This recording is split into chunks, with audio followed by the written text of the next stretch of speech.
Have you ever felt like life just keeps throwing challenges at you, at work, in your relationships, or even when you're alone with your thoughts at 3 a.m.? You're not alone. In fact, some of the most successful people on this planet have faced these exact same struggles.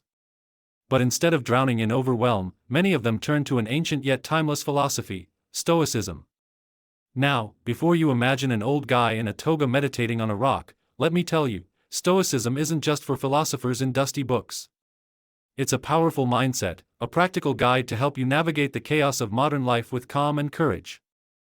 Think about it, we live in a world where we're constantly bombarded by opinions, expectations, and social pressures.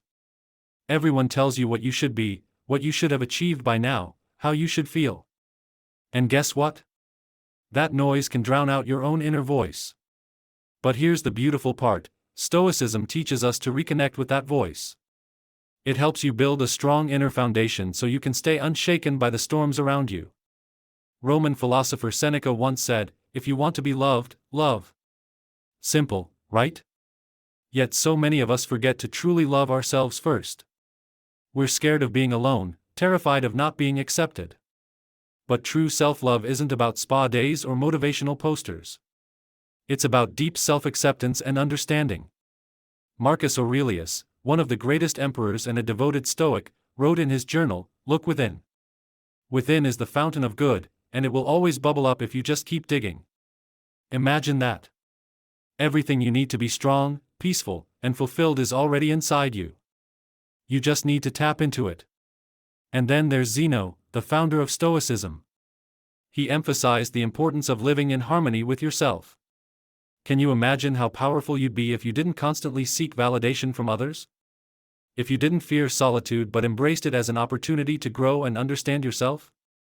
That's why today, we're diving into 10 rules that every smart man should live by, rules inspired by Stoicism, designed not just to make you look strong on the outside, but to help you become unbreakable on the inside. Because let's be honest, in this fast-paced world, strength isn't just about physical power. It's about emotional resilience, mental clarity, and the quiet confidence that can't be shaken by other people's opinions. Before we jump in, I want you to grab a pen and paper. Yes, seriously. Write these down. Because these aren't just tips, these are principles that can transform how you see yourself and how you move through life. So ask yourself, are you ready to become the kind of man who commands respect, not by shouting the loudest, but by being so grounded that people can't help but feel your presence? Are you ready to stop living on autopilot and start living with purpose and intention? If the answer is yes, then stay with me. You're about to discover ancient wisdom that can change your modern life forever. Let's get started. Embracing solitude and learning to love yourself. Let me ask you something. When was the last time you were truly alone, not just alone physically, but alone with your thoughts, without any noise from social media, friends, or work? Most of us try to avoid that kind of silence at all costs. We fill every empty moment with music, messages, scrolling through endless feeds, or binge-watching shows we don't even like that much. But what if I told you that learning to be alone, really alone, could be one of the most powerful things you ever do for yourself? In a world that constantly tells us to stay connected, being alone feels almost unnatural. We're taught to fear it, to see solitude as a sign that something is wrong with us. But the truth is, solitude is a gift. It's an opportunity, a hidden door that leads us deeper into who we really are. The Stoics knew this thousands of years ago. Zeno, the founder of Stoicism, emphasized living in harmony with oneself before trying to connect with the outside world. Marcus Aurelius, the philosopher-emperor, wrote, "Nowhere can man find a quieter or more untroubled retreat than in his own soul." Think about that. We spend so much time chasing external validation, likes, praise, attention, yet we forget that the deepest source of peace is always inside us. Imagine this, you come home after a long day, and instead of turning on the TV or checking your phone, you sit down quietly and just listen to your own thoughts. At first, it might feel uncomfortable.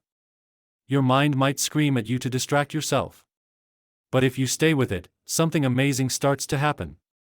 You begin to hear the subtle truths of your own heart. You start to see your fears, your dreams, and your true desires more clearly than ever before. Why is this important? Because real friendship, and I mean deep, soul-level connection, begins from within. If you don't know yourself, how can you truly know someone else? If you don't love yourself, how can you expect anyone else to love you fully? We often jump into relationships or surround ourselves with people just to avoid feeling lonely. But when we do that, we risk losing ourselves in the process. We become dependent on others for our happiness, our sense of worth, even our identity. That's a dangerous game because it gives away all our power. When you learn to love your own company, everything changes. You stop seeking approval from everyone around you. You stop fearing rejection because your value no longer depends on someone else's opinion. You become a fortress, strong, peaceful, and self-contained. And here's the beautiful paradox: the moment you stop needing external validation, you become more attractive to others.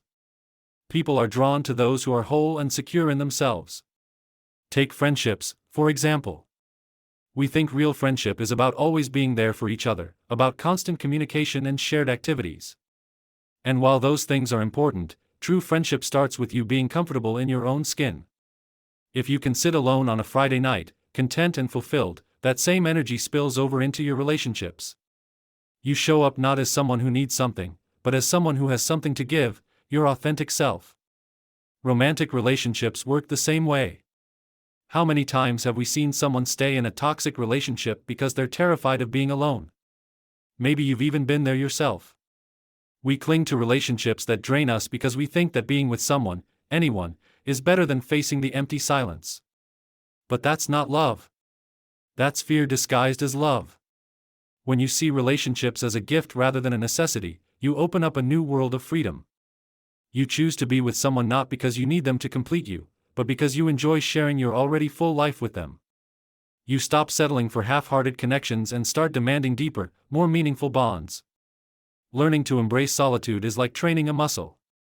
At first, it feels weak and shaky. But the more you practice, the stronger it gets. Start small. Take a walk alone without your phone. Have a meal by yourself without any distractions. Spend an evening journaling instead of scrolling. Notice the thoughts that come up. Notice the discomfort and lean into it. Ask yourself, who am I when no one else is watching? What do I truly want from this life? What brings me joy that isn't tied to anyone else's approval? These are hard questions, but they are the foundation of self-love and inner peace. And remember, self-love doesn't mean you have to become a hermit. It doesn't mean shutting everyone out. It means knowing that your value is not dependent on anyone else, that you are whole and worthy all on your own. Seneca once said, "If you want to be loved, love." But before you can love others deeply and freely, you must first learn to love yourself. The kind of love that accepts your flaws, your scars, your messy emotions, all of it. When you reach that point, your life changes in ways you can't even imagine. You start attracting friendships and relationships that align with your values. You stop tolerating toxic behavior. You move through life with a quiet confidence that commands respect without you ever having to say a word. So, the next time you find yourself feeling lonely, pause for a moment. Instead of reaching for your phone or calling someone to fill the void, sit with it. Listen to what your soul is trying to tell you. In that silence, you might just find the strongest, most loving friend you've ever had, yourself. And if you're willing to take this journey, you'll discover that solitude isn't something to fear. It's a powerful teacher, a loyal companion, and the starting point of every meaningful connection you will ever make. Because at the end of the day, you are your longest relationship. And that relationship deserves your love, your patience, and your presence more than anyone else. Have you ever felt this urge to share your entire life story with someone? To spill out every painful memory, every heartbreak, every mistake, as if by putting it all out there, you might finally feel lighter? It's tempting, isn't it? We live in a culture obsessed with oversharing. We post intimate moments online, we tell new friends or even strangers on the internet about our deepest wounds. We believe that being open means being strong. But what if I told you that protecting your past is actually a sign of true inner strength? The Stoics, wise philosophers who lived thousands of years ago, taught us that our past is a sacred space, a personal temple that we alone are meant to guard. It's not about hiding or being ashamed. It's about honoring the journey that made you who you are today. Let's think about it this way: your past is like a precious heirloom passed down through generations. It's fragile, irreplaceable, and uniquely yours. Just like you wouldn't hand this heirloom to someone who might break it or misuse it, your story deserves careful guardianship. When you share your past too freely, you give other people a power they might not deserve, the power to judge, to misunderstand, or even to weaponize your experiences against you. How many times have you trusted someone with a secret only to have them twist it later? Maybe they gossiped about you, maybe they used it to manipulate you, or maybe they simply didn't understand and made you feel smaller instead of supported. I've been there too. We think that openness will bring us closer to others, and sometimes it does.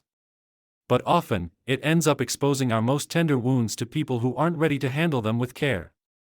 This is why protecting your past isn't about hiding. It's about discernment, the ability to choose wisely who gets to see the most intimate chapters of your life. It's about boundaries, about knowing that not everyone needs access to every page of your story. So, what should we do instead? First, understand that your past is your greatest teacher. Every mistake, every heartbreak, every moment of regret is a lesson in disguise. But these lessons are meant for you first. They are like seeds planted deep within your soul, waiting to blossom into wisdom. Marcus Aurelius once said, "The impediment to action advances action. What stands in the way becomes the way." In other words, your past obstacles are not curses, they are stepping stones. When you internalize this, your story shifts from being a chain that holds you down to a ladder that lifts you up. Instead of constantly sharing those lessons to seek validation or sympathy, focus on integrating them into who you are today. You don't need to announce to the world how much you've healed or how strong you've become. True strength doesn't shout, it simply is. Let me ask you, have you ever met someone who just radiates calm confidence? You can feel it in the way they speak, in the way they move. They don't need to prove themselves to anyone. Their energy alone makes you feel safe, inspired, and intrigued. You want to know more about them, but they don't spill everything at once. That mystery isn't about playing games, it's about self-respect and self-possession. That's the kind of person who knows how to protect their past. They've taken the time to process their experiences privately, to turn their pain into power, and to step into the world as a whole, healed being. It doesn't mean you can't share your story at all. Vulnerability is beautiful when it's shared with people who have earned the right to hear it. But oversharing with everyone dilutes its sacredness. Just like you wouldn't show your most private photographs to a stranger at a bus stop, you shouldn't reveal your deepest wounds to someone who hasn't shown you that they are worthy of that trust. Think about your closest relationships. The people who really know you, they've proven themselves over time, haven't they? You didn't dump your entire life story on them the first time you met. Instead, you shared bit by bit, building a bond strong enough to hold those truths safely. In today's world, where vulnerability is often mistaken for content, it's more important than ever to hold some things back. Social media wants your entire narrative. Tell us everything, it says. But what happens when you do? People like the drama, but they move on quickly. Meanwhile, you're left feeling exposed and perhaps even more alone. The Stoics believed in the power of inner fortification, the idea that our mind is like a fortress. Every experience we've had builds the walls, the foundation, the towers. But a fortress is only as strong as the gates you choose to open. You can decide who enters, how far they go, and which rooms they get to see. So, how do you start protecting your past in a practical way? Keycap 1. Reflect before you share. When you feel the urge to tell someone about a painful experience, pause. Ask yourself, why am I sharing this? What do I hope to gain? If the answer is to seek validation or immediate comfort, consider sitting with that feeling a bit longer first. Keycap 2. Turn your story inward first. Write about your experiences in a private journal. Meditate on them. Talk to a trusted mentor or therapist before broadcasting them widely. Keycap 3. Transform pain into growth. Instead of using your past as a crutch or an excuse, use it as motivation. Did a breakup break you? Use that pain to understand your patterns and build healthier boundaries. Did a career failure crush your confidence? Use that lesson to refine your skills and come back stronger. Keycap 4. Share selectively and consciously. When you do choose to share, do it from a place of strength, not need. Choose people who have shown consistency, kindness, and maturity. Protecting your past doesn't make you cold or closed off. On the contrary, it allows you to open up in a more meaningful, authentic way. You become someone whose presence speaks volumes, even before you say a word.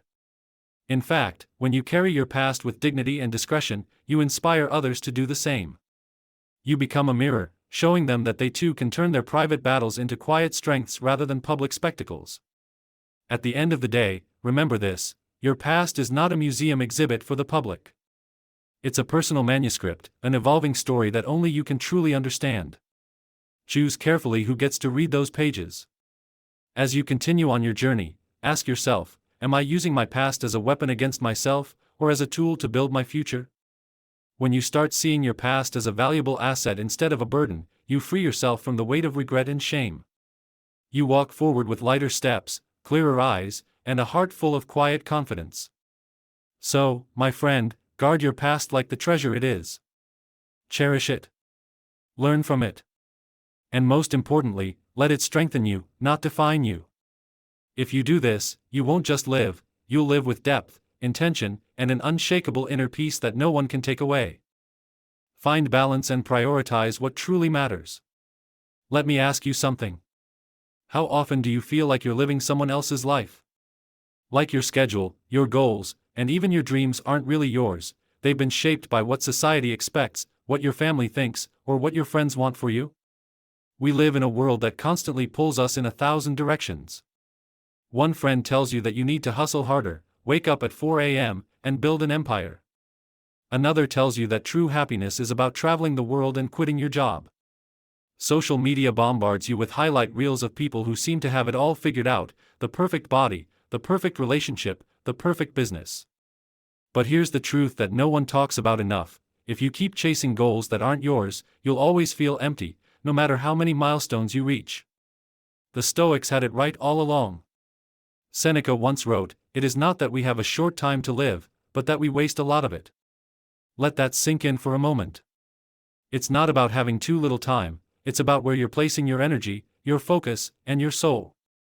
So, what does it really mean to live a balanced life and prioritize what truly matters? First, it means knowing yourself deeply. What makes you feel alive? What drains you? What are the moments when you feel most like yourself? Take a moment to think about it. Imagine you're holding two cups. One is your cup of energy, the other is your cup of time. Every day, people, work, obligations, and even your own self-doubt take sips from those cups.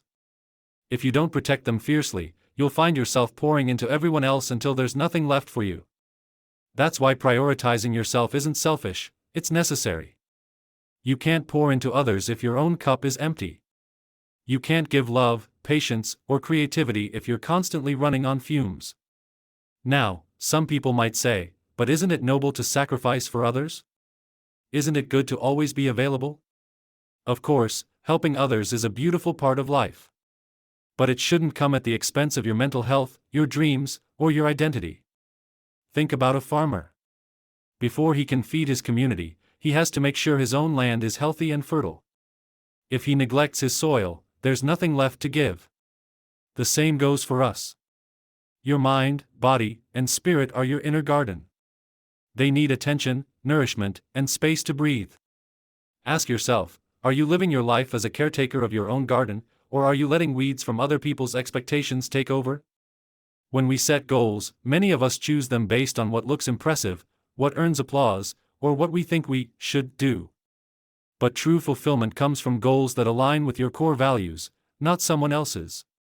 For example, maybe you've always wanted to start a business, but your parents want you to have a safe career. Or maybe you dream of moving to a quiet town to write a book, but your friends think it's weird. Here's a radical idea: what if you chose your own happiness over their approval? Marcus Aurelius, one of the most powerful men in history, wrote in his private journal, "If it is not right, do not do it, if it is not true, do not say it." Imagine living your life by that principle. No more saying yes when you mean no. No more pretending to be okay with things that silently kill your spirit. Once you understand your true priorities, you'll begin to feel a sense of freedom that can't be bought or faked. You'll start making decisions not because they're popular or convenient, but because they feel right deep in your soul. A balanced life also means knowing when to rest. We live in a go-go-go culture where people brag about being busy as if exhaustion is a badge of honor.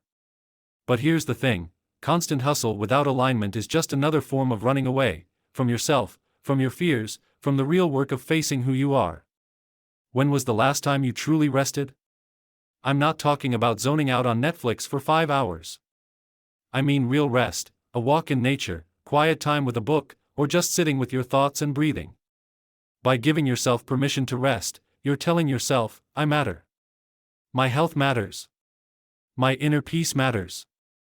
That, my friend, is one of the most powerful declarations you can make. Another key aspect of finding balance is learning to say no. We often think that saying no will make us seem rude or selfish. But every no you say to something that doesn't serve you is a yes to something that does. Every no is a boundary that protects your energy, your goals, and your joy. I used to say yes to everything, every invite, every project, every favor. And guess what? I ended up burned out, resentful, and disconnected from my own purpose. The day I started saying no, my life began to shift. I had more time for things that truly mattered to me, and I became more present in every moment. Here's a simple exercise. This week, write down 3 things you've been saying yes to that drain you. Then, decide which ones you can let go of or delegate. Notice how it feels to reclaim that space in your life. Balance isn't about doing less. It's about doing what aligns with your true self. It's about showing up fully for the things and people that matter most to you, and letting go of the noise that distracts you from your path. Some people think happiness comes from buying more, achieving more, or being more impressive. But real happiness doesn't come from stuff, it comes from congruence. When your actions match your values, you feel a deep, quiet joy that no amount of money or praise can replace. So, what does that look like in real life? It might mean quitting a high-paying job that's killing your spirit to pursue a simpler life that lights you up. It might mean spending more time with your kids or creating art no one else understands. It might mean moving to a small town to be closer to nature or starting a new hobby that fills your soul. The point is, your happiness is an inside job. No one else can define it for you. At the end of your life, you won't remember how many likes you got on Instagram or how many hours you clocked at the office. You'll remember the moments when you felt most alive, most connected, most true to yourself. So today, I invite you to take an honest look at your life. Whose goals are you chasing? Are you living by your own values, or are you living to please someone else? Find your true north. Protect your energy. Choose your goals consciously. When you do this, you'll discover a sense of peace and fulfillment that doesn't need validation from the outside world. You'll become a beacon of calm strength in a chaotic world, and trust me, people will notice. Because nothing is more magnetic than someone who knows who they are, what they stand for, and where they're going. So, go ahead. Start prioritizing yourself today. Not out of selfishness, but out of a deep respect for your one precious life. Choose balance. Choose alignment. Choose you. Put your mental health first. Let me ask you a simple but powerful question. When was the last time you checked in on your mental health, really checked in? Not just a quick, I'm fine, when someone asks, but an honest look at how you're really feeling inside. We live in a world where it's totally normal to talk about physical fitness. We share workout photos, talk about meal plans, brag about how many miles we ran this week. But when it comes to mental health, most of us stay silent. We keep it hidden behind forced smiles and "I'm good" replies. But Marcus Aurelius, one of the greatest Stoic philosophers and Roman emperors, said it best: the happiness of your life depends upon the quality of your thoughts. Let that sink in for a moment. Your happiness, not your bank account, not the number of friends you have, not your job title, your happiness depends on the quality of your thoughts. Imagine this: you spend hours in the gym trying to build a strong body. You eat right, drink enough water, and stretch to prevent injuries. But what about your mind? How much time do you spend strengthening your inner world, protecting your peace, and nourishing your soul? Your mind is like a garden. If you don't actively plant good seeds, positive thoughts, gratitude, self-compassion, weeds will take over. Those weeds might be self-doubt, anxiety, fear, or resentment. And just like a garden needs regular care, your mind needs daily attention. When you prioritize mental health, you're telling yourself, I matter. You're saying, my peace is not negotiable. But how do we actually do that? First, we need to learn to say no. This might sound simple, but for so many of us, it's incredibly difficult. We say yes because we don't want to disappoint people. We say yes because we're afraid of missing out or being judged. But every time you say yes to something that drains you, you're saying no to your own well-being. Saying no doesn't make you selfish, it makes you strong. It's an act of self-respect. It's a commitment to protect your energy and focus on what truly matters. I remember a time in my life when I felt like I had to be everything to everyone. I would accept every invitation, take on every extra project at work, and always be available to solve other people's problems.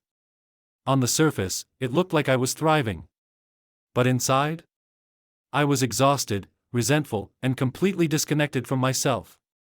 The turning point came when I realized that boundaries are not walls, they are bridges to a healthier, happier life.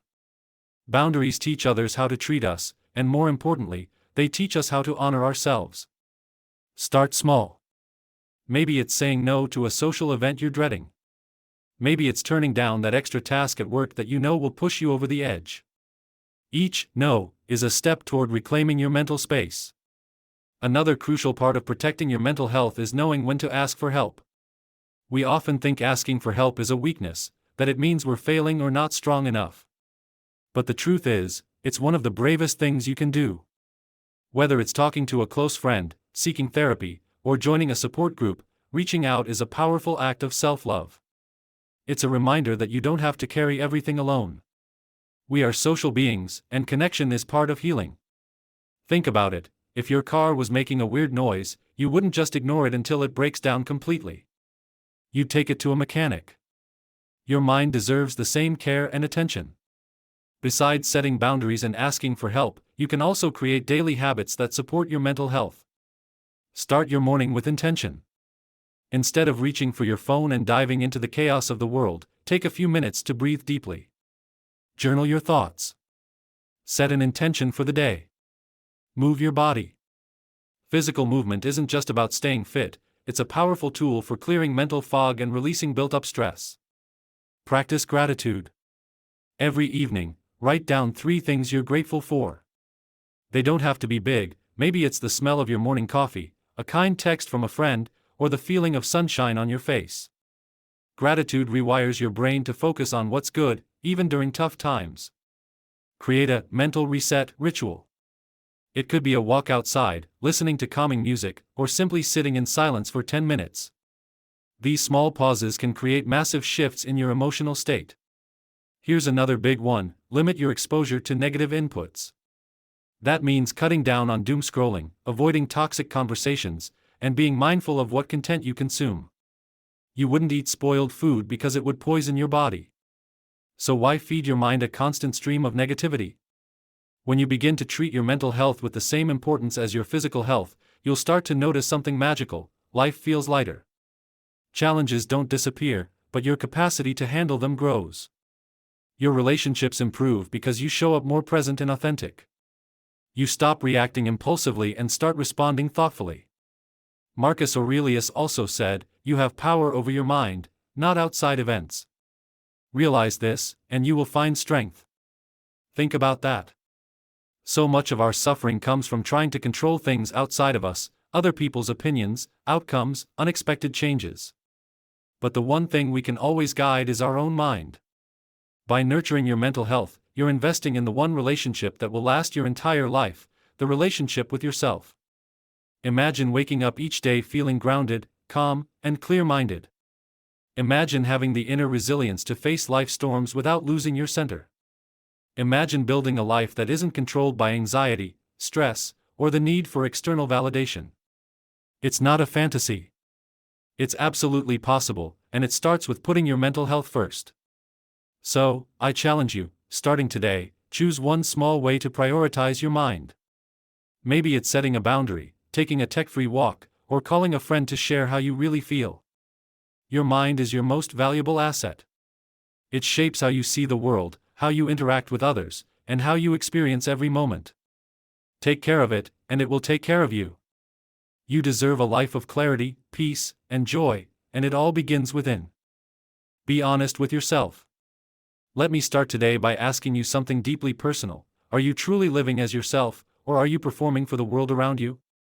Take a second to really think about it. So many of us walk through life wearing masks that we've carefully crafted to keep the peace, fit in, or avoid judgment. We become experts at saying what people want to hear, doing what they expect, and becoming who they want us to be. But at what cost? The Stoic philosophers, some of the wisest minds in history, believed that living an authentic life wasn't just important, it was essential. Seneca once said, "It is the power of the mind to be unconquerable." And what is more unconquerable than a person who stands firmly in their own truth?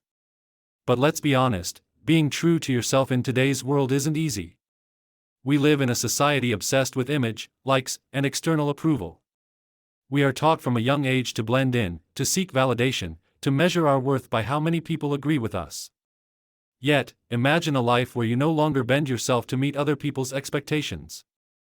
Imagine a life where you wake up every morning proud of who you are, quirks, flaws, and all. So, how do we actually get there? How do we live in alignment with our true selves? First, you must identify your core values. What do you believe in, at your deepest level? What principles do you want to guide your life? Maybe it's honesty, kindness, courage, or freedom. Maybe it's creativity or loyalty. Write them down. Reflect on them often. These values are your internal compass, helping you navigate choices big and small. Next, ask yourself, are my daily actions in line with these values? For example, if honesty is one of your top values, are you being fully honest, not just with others but with yourself? Are you acknowledging your true feelings instead of brushing them aside to keep the peace? Being honest with yourself is one of the bravest things you can do. It means facing uncomfortable truths, admitting when you're wrong, and accepting that you're a work in progress. And here's a big one, you need to stop trying to please everyone. We are conditioned to think that if we're liked by everyone, we're doing something right. But the reality? If everyone likes you, you're probably not showing them who you truly are. You're likely shape-shifting, diluting your opinions, or sacrificing your needs to maintain harmony. The truth is, not everyone will like you. And that's okay. Let them misunderstand you. Let them judge. The people who truly matter, the ones who see you, respect you, and love you, will stay. And you'll be free from the exhausting cycle of constant approval seeking. This brings us to one of the most powerful practices, learning to say no. Saying no is an act of radical self-honesty. It's a way of protecting your energy and standing by your values. When you say no to something that doesn't align with who you are, you're actually saying yes to yourself. Think about how many times you've said yes out of guilt or fear. Yes to plans you didn't want to attend. Yes to extra work that drained you. Yes to people who didn't value your time or presence. What if you started saying no more often? What if, instead of fearing rejection, you saw each no as a step toward living a more authentic, aligned life? I remember a phase in my own life when I was a chronic people pleaser. I thought saying yes made me more likable, more worthy. But deep down, every yes that wasn't true to me felt like a small betrayal to my soul. I was constantly exhausted, disconnected, and frustrated. It wasn't until I started saying no, kindly but firmly, that I began to reclaim my life. I discovered that the world doesn't end when you say no. True friends respect your boundaries. And those who don't? They reveal themselves quickly, which is a blessing in disguise. Being true to yourself also means embracing your uniqueness. We're often told to fit a mold, to look a certain way, think a certain way, live a certain way. But the most magnetic, inspiring people are those who fully own their differences. The ones who stand tall in their authenticity, regardless of what's normal or popular. Think about the people you admire most. Chances are, they're not the ones who blend into the crowd. They're the ones who are unapologetically themselves, who speak their truth boldly and live their lives according to their own terms. So why not you? Why not become the person who walks into a room and radiates quiet confidence, not because you're trying to impress, but because you're deeply at peace with who you are? Why not be the one who inspires others to embrace their own truth, simply by living yours? When you start living honestly, something beautiful happens. You stop attracting relationships and opportunities that don't serve you.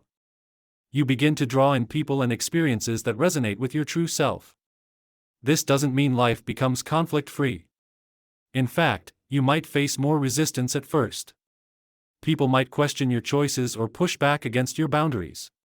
But every moment of discomfort is worth it, because each step you take in your own truth builds a foundation of deep self-respect and freedom. And let's be real, life is too short to be lived for someone else's approval. At the end of the day, you're the one who has to live with your choices, your regrets, and your dreams left unfulfilled. So, take a moment today to ask yourself, am I being true to me? If the answer is no, that's okay. Awareness is the first step toward change. Start small. Say no when you mean no. Speak up when something feels wrong. Honor your weird hobbies, your unconventional dreams, your quiet moments. Because the greatest gift you can give the world is the most authentic version of you. When you live from this place of radical honesty, you become a force of nature, unshakable, inspiring, and truly alive. And remember, the goal isn't to become perfect. The goal is to become real. So, what step will you take today to be more honest with yourself? Let me know in the comments. And if this message resonated with you, share it with someone who needs to hear it. Together, let's create a world where more people feel brave enough to live as they truly are. Maintain and invest in relationships. Let me ask you something real for a second. When was the last time you checked in on your relationships, really checked in? I'm not just talking about sending a "how are you" text or liking a friend's post on social media. I mean truly being present with the people who matter most to you. We live in a world that glorifies independence. We love the idea of being a lone wolf, of making it on our own. While independence is valuable, here's the truth, we're wired for connection. No matter how strong, successful, or self-sufficient we think we are, we all need community. We all need people. Think about it. The happiest moments in your life, were you alone? Chances are, they involved people, laughing with friends until your stomach hurts, sharing a quiet sunset with a loved one, celebrating a hard-earned achievement with family. Those moments don't just happen. They're the result of time, effort, and care invested into relationships. The Stoics knew this too. They believed that a good life isn't just about mastering yourself but also about being in harmony with others. As social beings, we're meant to share our journey, to support and be supported. But here's the thing, meaningful relationships don't grow on autopilot. Just like a plant needs water and sunlight, your connections need intentional nurturing. You can't expect a friendship to thrive if you only reach out when you need something. You can't build a deep, loving partnership if you're always too busy to listen or show up. It's about balance. Especially when it comes to romantic relationships and friendships. Many people fall into the trap of focusing all their energy on their romantic partner and letting their friendships fade away. Or, on the flip side, they lean so heavily on their friends that they neglect the intimacy and growth of their romantic relationship. Both types of connections are vital, but they serve different roles in your life. Romantic relationships give us deep intimacy, vulnerability, and shared dreams. Friendships give us history, laughter, support, and a sense of belonging beyond romance. Imagine your life like a table. Each leg represents a different type of relationship: romantic, family, friendships, and your relationship with yourself. If you focus on just one leg, your table becomes wobbly. When you nurture all of them, your life feels stable, balanced, and grounded. Ask yourself, when was the last time you spent real, quality time with a friend just because? When did you last call your parents or check in on a sibling without an agenda? When did you last put down your phone and truly listen to your partner? We often think that relationships should just work naturally, but that's a dangerous myth. Strong relationships are built intentionally. They require patience, forgiveness, and effort, sometimes more effort than we feel like giving. But the payoff? Absolutely priceless. Investing in relationships means making small choices every day that show the people in your life they matter. It means sending that random "thinking of you" message. It means making time for dinner with a friend even when you're tired. It means remembering the little things, their favorite snack, an important date, something they mentioned in passing weeks ago. And let's talk about presence. True presence is rare these days. We're constantly distracted by notifications, deadlines, and endless to-do lists. But when you give someone your full attention, even for a few minutes, it's one of the most powerful gifts you can offer. I remember a friend once told me, "I don't need you to fix my problems. I just need you to be there." That stuck with me. So often, we think we need to have the right advice or the perfect solution. But most of the time, people don't want solutions, they want connection. They want to feel seen and heard. Romantic relationships also need this same investment. It's easy to get complacent after the initial excitement fades. You think, "We're good. We love each other. That's enough." But love isn't a one-time decision. It's a daily choice. When was the last time you surprised your partner with something small but meaningful? When did you last ask them how they're really feeling, not just about work or the kids, but deep inside?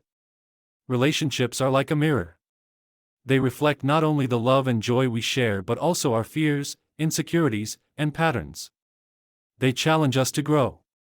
But growth only happens when we're willing to show up, consistently, vulnerably, and honestly. Family relationships, too, deserve our attention. It's easy to take family for granted because they've always been there. But time is fleeting. A quick phone call, a handwritten note, a visit, just because, these small gestures become the memories we hold on to when it matters most. Building strong relationships doesn't mean you have to be available 24/7. It doesn't mean saying yes to every request or sacrificing your own well-being. Healthy relationships thrive on boundaries and mutual respect. Sometimes investing in relationships means having tough conversations. It means being honest about your needs, your limits, and your feelings. It means showing up even when it's uncomfortable because that's where true intimacy grows. And don't forget, your relationship with yourself sets the tone for all your other relationships. If you don't respect yourself, you'll attract people who don't respect you either. If you don't love yourself, you'll settle for less than you deserve. By nurturing yourself, taking care of your mental and physical health, pursuing your passions, honoring your needs, you create a strong foundation from which all your other connections can flourish. So, I challenge you today, take a moment to reflect on your relationships. Which ones feel strong and nourishing? Which ones need more care? Who do you need to reach out to today? Send that message. Make that call. Schedule that coffee. Because at the end of the day, it's not our bank balance, our titles, or our possessions that we'll remember most. It's the people. The laughs, the hugs, the quiet moments of shared understanding. Investing in relationships is not always easy. It takes vulnerability, patience, and courage. But it's one of the most worthwhile investments you'll ever make. When you choose to show up for the people who matter, you're also showing up for yourself. You're choosing a life rich in connection, depth, and love, a life that feels deeply, authentically human. So, what step will you take today to invest in your relationships? Drop it in the comments below. Let's inspire each other to build stronger, more meaningful connections, one small act at a time. Because in the end, it's the bonds we build and the love we share that make this life truly extraordinary. Manage your time and set boundaries. Let me ask you something real. If I gave you $86,400 every morning, and told you that by midnight, whatever you didn't use would disappear forever, how carefully would you spend it? Sounds like a dream, right? Well, guess what? You already have something even more precious than money. Every single day, you're gifted 86,400 seconds. And unlike money, you can't save these seconds for tomorrow. Once they're gone forever. Time is the most valuable asset you'll ever have. Yet, most of us treat it as if it's infinite. We give it away too freely, waste it on things and people that don't matter, and wonder why we feel drained, lost, or unfulfilled. The Stoics had a deep respect for time. Seneca, one of the great Stoic thinkers, wrote an entire essay called On the Shortness of Life, where he said, "It is not that we have a short time to live, but that we waste much of it." So today, I want to invite you to see your time as your most sacred resource. It's not just minutes on a clock, it's your life unfolding, moment by moment. How do we start truly honoring this gift? By learning to prioritize and set boundaries. Let's start with priorities. You've probably heard the saying, if everything is important, then nothing is important. And it's true. We can't do it all, and we shouldn't try to. Take a moment right now to think about your true values and goals. What really matters to you? Maybe it's building a business that aligns with your passion. Maybe it's spending more time with your kids, or taking better care of your health. Maybe it's creating art, traveling, or deepening your relationships. Whatever it is, those are your true north. Those are the things that deserve your energy and focus. When you start each day, ask yourself, what actions today move me closer to what matters most? Not what looks impressive on social media, not what other people expect of you, but what feels aligned with your core. And here's where it gets challenging: we have to learn to say no. Saying no is one of the most powerful, yet underused, skills you can develop. We're so conditioned to be agreeable, to say yes to every request, to be the nice person who's always available. But every yes is a no to something else.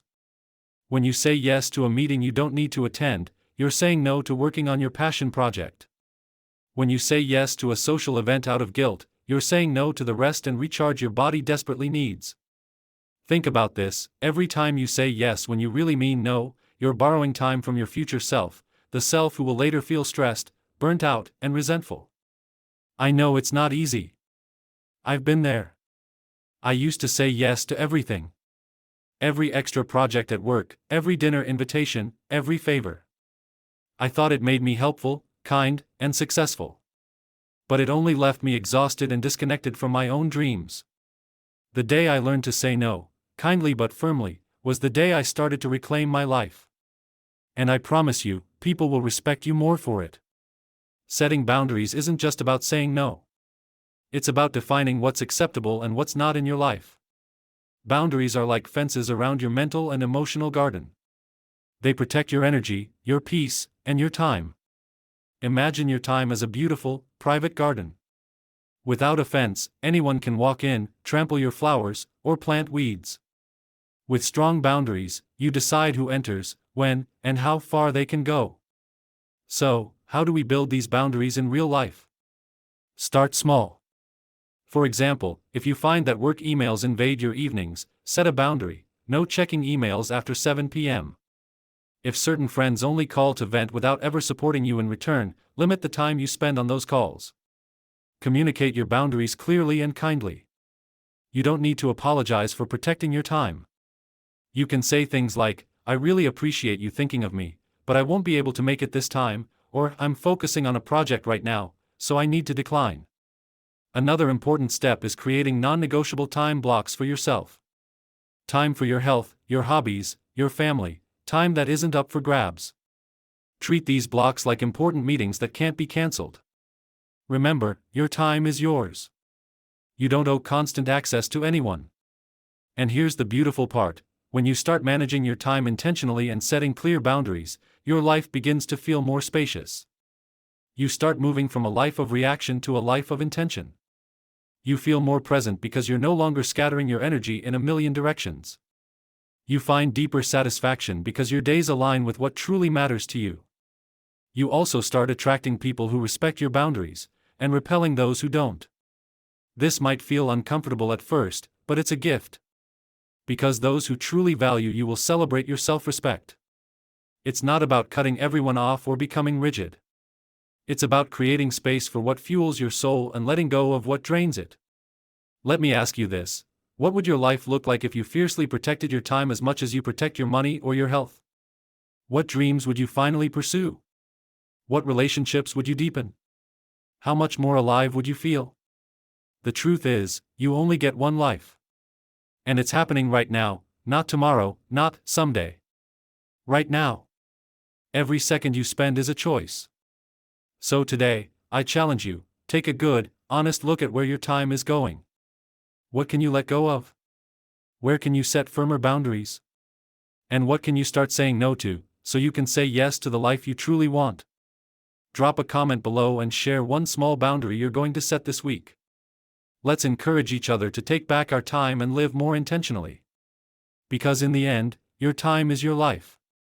Don't spend it on things that don't make your soul come alive. Communicate honestly and powerfully. Let me ask you a simple but powerful question. When was the last time you said exactly what you felt, without sugarcoating it, without shrinking, and without raising your voice? In a world that constantly encourages us to keep the peace, don't rock the boat, or just go with the flow, honest communication has become a rare skill. But here's the truth: honest communication isn't about being rude or loud. It's about being real, with others and, most importantly, with yourself.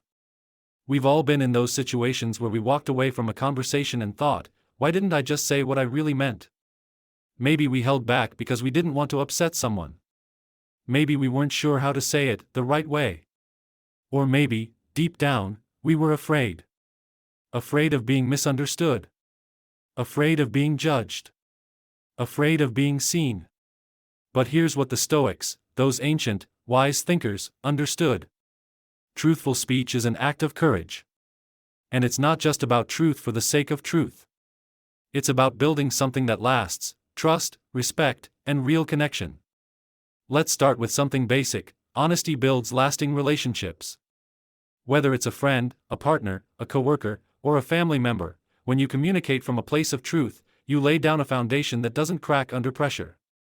People may not always agree with what you say, but they'll know where you stand. That clarity is rare, and it's powerful. Think about the people you respect most. Are they the ones who always agree with you, always say the nice thing, or never challenge you? Probably not. You respect the ones who are brave enough to tell you the truth, lovingly, respectfully, but clearly. So why do so many of us struggle with honest communication? Because we confuse honesty with conflict. We think being honest means being confrontational. But here's the truth: honesty doesn't have to be harsh. In fact, the most powerful form of honesty comes from a calm, grounded place. It doesn't come from needing to be right or win the conversation. It comes from a desire to be understood and to understand. Let's break it down even more. There are three main ways people tend to communicate: passive, aggressive, and assertive. Passive communication is when we hold back. We say yes when we want to say no. We hide our real feelings. We hope others will just figure it out. But this leads to resentment. It builds quiet walls between us and the people we care about. Aggressive communication, on the other hand, is all about control. It's loud, it's intimidating, and it shuts down connection. It might get short-term results, but it damages trust in the long run. Now here's the sweet spot: assertive communication. Assertiveness is the middle ground. It's speaking your truth clearly and confidently, without apology and without arrogance. It's saying, "This is how I feel," not, "You should feel this too." It's listening with an open mind, even when you disagree. It's the communication style of emotionally mature, grounded people. So how do you get there? Start by practicing emotional ownership. Instead of saying, "You made me feel," try, "I felt hurt when." Instead of saying, "You never listened to me," try, "I need to feel heard in this conversation." This subtle shift turns a potential fight into a real exchange. It invites understanding instead of defensiveness. And it keeps you in your power. Now, some of you might be thinking, but what if people don't like what I have to say? Here's the thing: if being honest scares people off, they probably weren't meant to stay. If someone can't handle your truth, shared respectfully, that says more about them than it does about you. You don't have to be everyone's favorite. But you owe it to yourself to be free. And freedom begins with voice. Freedom begins with speaking what you believe, standing behind what matters to you, and refusing to abandon yourself for the comfort of others. Let's take a real-world example. Imagine you're in a relationship and your partner does something that bothers you, but instead of bringing it up, you brush it off. You tell yourself, "It's not a big deal," or "I don't want to ruin the mood." But inside, it lingers. That quiet frustration grows. Maybe it shows up later in sarcasm, passive-aggressive comments, or emotional distance. Now imagine the alternative. You take a deep breath and say, "Hey, something happened earlier that I want to talk about. It made me feel a bit off, and I'd rather be open than let it build up." Suddenly, there's space for honesty. That one moment of courage could change everything. Because honest communication isn't just about clearing the air, it's about building emotional intimacy. It's about saying, "I trust you enough to be real with you." But here's a key reminder: honest communication also means listening. Sometimes the most powerful thing you can say is, "nothing." Just holding space. Just being present without trying to fix or defend. Real communication isn't just about talking, it's about hearing what's not being said, feeling the emotion beneath the words, and responding with empathy, not ego. Let me be real with you, I didn't grow up learning this stuff. Like many of you, I had to unlearn some unhealthy patterns, like staying quiet to avoid conflict, or raising my voice to feel heard. But over time, I learned that my real power didn't come from silence or volume. It came from clarity. Calm clarity. From speaking my truth with love and letting go of the outcome. So if you're struggling to communicate more honestly in your life, here are a few questions to reflect on today. What are the conversations you've been avoiding, and why? Where have you been staying silent to keep others comfortable? Are there places in your life where you've been reacting aggressively instead of responding calmly? And most importantly, are you being honest with yourself, or just telling yourself what's easy to hear? Because self-honesty is the foundation of all other honesty. You can't speak your truth if you don't know what your truth is. So start there. Journal it. Say it out loud to yourself. Get clear before you get loud. And when you do speak, speak with intention. Speak to build bridges, not walls. Speak to be heard, not to dominate. Speak to connect, not to conquer. When you communicate honestly and powerfully, people feel it. They may not always agree. But they'll remember how you made them feel, respected, seen, safe. That's the kind of voice the world needs more of. That's the kind of voice you already have, you just have to use it. So here's my challenge for you. Pick one conversation this week where you'll show up with more honesty. It doesn't have to be big. It might just be saying, I need help, or I disagree, or even just, I'm feeling overwhelmed. Small truths build big trust. Drop a comment and let me know, what's one area of your life where you're ready to speak more honestly? Let's build a community where truth isn't just respected, it's celebrated. Because in a world full of noise, your clear, honest voice is a gift. Don't keep it silent. Maintain objectivity and control your emotions. Let me ask you something that might hit close to home. How often do you find yourself worrying about what others think of you? Be honest. Maybe it's that awkward pause after you say something in a meeting. Maybe it's that text you sent that got left unread. Or maybe it's the subtle feeling that you need to keep proving yourself, to your boss, your friends, your family, even strangers online. We live in a world that runs on external validation. We chase likes, comments, praise, and approval like they're oxygen. But here's the harsh truth, as long as your happiness depends on someone else's opinion, you'll never be free. The Stoics understood this better than anyone. They believed that we should focus on what's in our control and let go of what isn't. And guess what? Other people's opinions? 100% out of your control. Marcus Aurelius wrote, "It never ceases to amaze me, we all love ourselves more than other people, but care more about their opinion than our own." Read that again. We claim to value ourselves, yet we hand over the keys to our peace of mind to everyone else. So how do we break free from this cycle? How do we stop letting external noise dictate our inner world? It starts with shifting your focus inward. When you stop living for applause, you can finally hear your own voice. When you stop chasing approval, you start building something that no one can take away, your character. Ask yourself, who are you when no one's watching? What do you truly value? What kind of life do you want to create, regardless of whether anyone claps for you or not? These are hard questions, but they're the foundation of real freedom. Another piece of this puzzle is learning not to let emotional attachments run your life. We've all been there, stuck in relationships that drain us, obsessing over people who don't value us, replaying old conversations in our heads like broken records. We tie our self-worth to someone else's affection or attention, and when it's taken away, we crumble. But here's the thing, your emotional world is yours to govern. Yes, love deeply. Care fiercely. But don't let your identity be swallowed by someone else's presence or absence. Imagine a strong tree in a storm.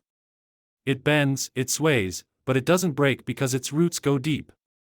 Your emotional resilience works the same way. When your sense of self is rooted inside, in your values, your passions, your growth, no storm can uproot you. Think about this. How much energy have you wasted trying to win someone's approval or hold on to a relationship that isn't serving you? What could you have built with that same energy if you invested it in yourself, learning a skill, improving your health, or creating something meaningful?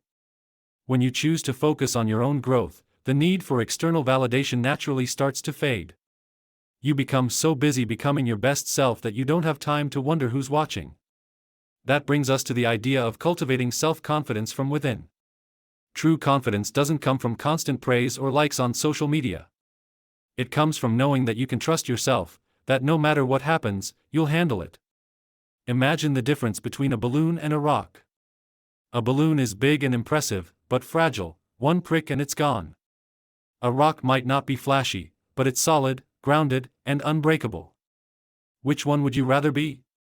Self-confidence is like that rock. It's built from keeping promises to yourself, from facing hard things instead of running away, from doing the work when no one is watching. And here's the beautiful part: when you no longer crave constant praise, you free yourself from the roller coaster of external judgment. Praise doesn't inflate you, and criticism doesn't deflate you. You stay steady. Now, this doesn't mean becoming a cold, emotionless robot. It means feeling deeply but responding thoughtfully. It means choosing your reactions instead of letting them choose you. Picture this: someone criticizes your work.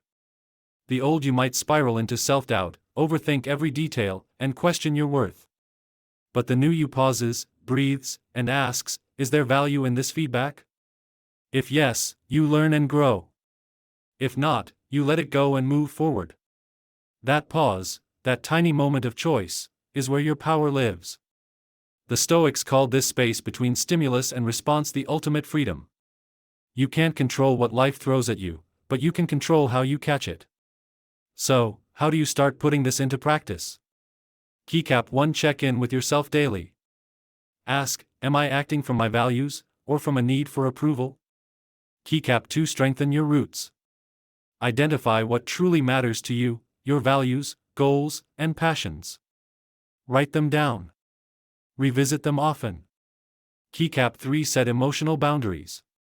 It's okay to care about others, but don't lose yourself trying to please them. Learn to say no without guilt and yes without fear. Keycap 4: celebrate progress, not praise. Shift your focus from external milestones to internal growth. Did you show up fully today? Did you honor your values? That's success. Keycap 5: embrace solitude. Spending time alone helps you hear your own voice more clearly. Use that time to reflect, recharge, and reconnect with your inner compass. Remember, your worth is not a group project. You were not born to be universally liked. You were born to be real, to be whole, to live fully. And when you stop needing everyone's validation, something amazing happens. You start living more boldly. You take risks. You create art, start businesses, write stories, build relationships, all from a place of authenticity. People are drawn to that. Real recognize real, as they say. So today, I challenge you to take back your power. Stop letting outside noise drown out your inner truth. Stop handing your joy over to other people's opinions. Stop waiting for permission to live fully. Drop a comment below and tell me, what's one area of your life where you're ready to focus more on your own growth instead of external approval? Let's inspire each other to become so deeply rooted in our own self-worth that no storm can shake us. Because in the end, a life guided by your own values, not the applause of the crowd, is the only life that will truly satisfy your soul. Take pride in what you've achieved. Let me ask you something. When was the last time you truly paused to celebrate yourself? I don't mean the big milestones, the job promotion, the graduation, the new house. I'm talking about the little victories, the quiet steps forward that often go unnoticed. We live in a culture that loves to celebrate big wins. We're taught to always reach for the next goal, to chase the next mountain, to keep running. But in that endless chase, we forget to look back and appreciate just how far we've already come. The Stoics understood the importance of gratitude and self-reflection. They taught us that a good life isn't about constant achievement, it's about appreciating the journey. Imagine climbing a mountain. Most people focus on the summit. But if you only look at the peak, you'll miss the beauty of each step, the small clearings with breathtaking views, the moments when the sun breaks through the trees and warms your face. Your life is that mountain. And every small step you've taken deserves to be honored. Take a moment and think back. Maybe you got out of bed today even when it was hard. Maybe you set a boundary that protected your peace. Maybe you said no when you really needed to. Maybe you showed kindness to a stranger or kept a promise to yourself. These might seem small, but they're not. These are the building blocks of a strong, resilient, authentic life. We're so quick to criticize ourselves, to focus on what we haven't done yet, or where we think we've failed. But what if we started celebrating our wins, no matter how tiny they might seem? When you celebrate your progress, you train your mind to look for growth rather than lack. You build an inner sense of confidence that isn't dependent on external applause. This is not about becoming arrogant or complacent. It's about recognizing that your journey matters. That every small act of courage, every moment of honesty, every time you chose growth over comfort, it all counts. Gratitude for your journey also builds self-trust. The more you acknowledge your steps, the more you believe in your ability to keep moving forward. You start to realize, wow, I've done hard things before. I can do them again. Here's something powerful to try. At the end of each day, write down one thing you're proud of. Just one. It could be as simple as, I went for a walk, or I spoke up in a meeting, or I took a break when I needed it. Over time, you'll start to see a pattern of growth. You'll realize you're not standing still, you're evolving. And here's another important piece: be thankful for your entire path, not just the pretty parts. We all have chapters of our lives that are messy, painful, or embarrassing. But those chapters shaped us. They taught us lessons we couldn't have learned any other way. I want you to think about a past failure that still stings. What did it teach you? How did it push you to become stronger, wiser, more compassionate? The Stoics believed that every obstacle is an opportunity. Marcus Aurelius wrote, "The impediment to action advances action." What stands in the way becomes the way. Your setbacks, your heartbreaks, your disappointments, they were all part of your training. Part of the process that made you who you are today. So instead of carrying shame or regret, carry gratitude. Thank those experiences for toughening your spirit and sharpening your mind. Another key part of this mindset is self-acceptance. Self-acceptance doesn't mean you stop growing or striving for better. It means you stop fighting yourself. You stop believing that you're not enough until you reach some imaginary finish line. When you accept yourself, you create a safe foundation to build from. You become your own ally instead of your harshest critic. And from that place of acceptance, real confidence is born, the kind of confidence that doesn't shout or seek attention. It's quiet, steady, and unshakable. Imagine walking into a room and not needing to prove anything to anyone. Not needing to impress, not needing to perform. Just showing up as you are, fully grounded in your worth. That's what happens when you celebrate your journey, when you take pride in what you've achieved, big and small. So today, I invite you to pause. Take a breath. Look back at your path with kind eyes.